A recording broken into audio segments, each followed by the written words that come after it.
Bonjour et bienvenue sur Radio Mangalala. Avant de commencer, nous tenons à toute personne qui nous soutient de bien vouloir s'abonner à la chaîne. C'est l'unique manière de nous soutenir ici à la Radio Mangalala. Eh bien, des heurts violents ont opposé vendredi 12 juin les forces de l'ordre et des manifestants de l'opposition devant le palais du peuple à Kinshasa. Organisé par la coalition Article 64, ces sit-ins visaient à dénoncer un projet de révision constitutionnelle perçu comme une tentative du président Félix Tshisekedi de briguer un troisième mandat après 2028. Le rassemblement interdit par les autorités a été dispersé dans la violence, faisant au moins 2 morts, selon l'opposition, de nombreux blessés, dont plusieurs figures politiques des premiers plans, et ravivant les tensions politiques en République démocratique du Congo.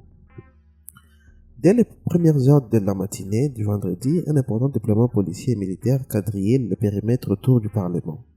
Barrières, forces anti-émeutes et militants présumés proches du pouvoir, notamment issus de la Force des progrès, mouvement de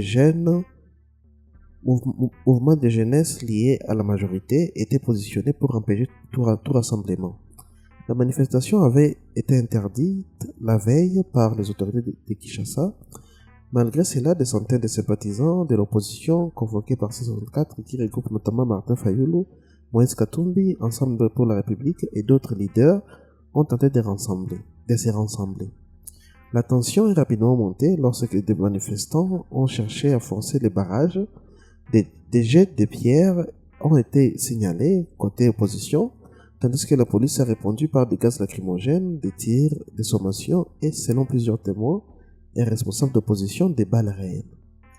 Le bilan reste provisoire et controversé. L'opposition et des sources locales font état de 2 morts et des dizaines de blessés. Parmi les figures touchées figurent Martin Fayulu, candidat à la présidentielle et leader de l'ECD, blessé à la tête visiblement ensanglanté sur 2 images diffusées sur les réseaux.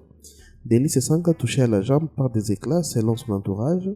Jean-Marc Kabound et Prince Epenge également blessés.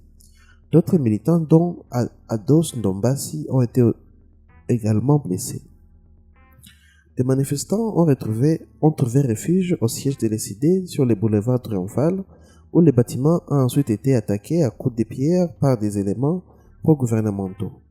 Selon des témoignages, des vidéos circulant sur les réseaux sociaux montrent des scènes de chaos, des courses-poursuites et des blessés évacués. Du côté des autorités, un responsable policier a indiqué avoir agi pour établir l'ordre. Le gouvernement n'a pas immédiatement communiqué le bilan officiel détaillé et certaines sources proches du pouvoir évoquent une vingtaine de blessés légers sans décès. Cette mobilisation intervient 3 jours après le vote par l'Assemblée nationale d'un projet de loi facilitant l'organisation d'un référendum sur des changements constitutionnels. L'opposition y voit une manœuvre visant à supprimer ou contourner la limitation à 2 mandats présidentiels. Le président Tshisekedi, dont le second mandat s'achève en 2028, avait récemment laissé entendre qu'il pourrait se représenter si le peuple le demandait. La coalition 64, en référence à l'article 64 de la Constitution qui autorise la désobéissance civile face à toute atteinte à l'ordre constitutionnel, dénonce un coup d'État constitutionnel. Prince Epenge a parlé de carnage et comparé la répression aux pratiques sous Joseph Kabila. Les organisations de la société civile, comme la Voix des Sans-Voix, ont condamné une répression musclée, sanglante et disproportionnée. Human Rights Watch et d'autres observateurs ont déjà documenté une répression croissante de voix critiques en RDC ces derniers mois, avec des arrestations arbitraires et un usage excessif de la force lors des manifestations précédentes.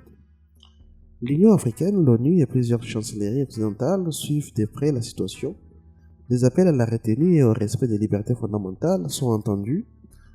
Au plan intérieur, cette journée risque d'accentuer la polarisation politique dans un pays déjà confronté à une crise sécuritaire majeure à l'Est et à une épidémie d'Ebola et à une situation socio-économique dégradée. Contacté, la présidence n'a pas réagi officiellement dans les médias. L'opposition a promis de poursuivre sa mobilisation par tous les moyens légaux et pacifiques pour défendre la Constitution.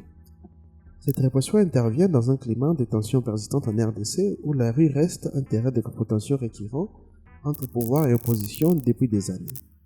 L'avenir dira si elle marque le début d'une nouvelle séquence de contestation ou si elle contribuera à museler durablement les voix dissidentes.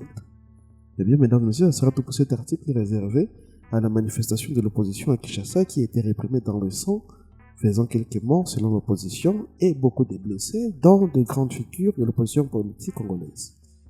Pour la suite, nous aimerions bien entendre vos avis dans la section commentaires et à très bientôt.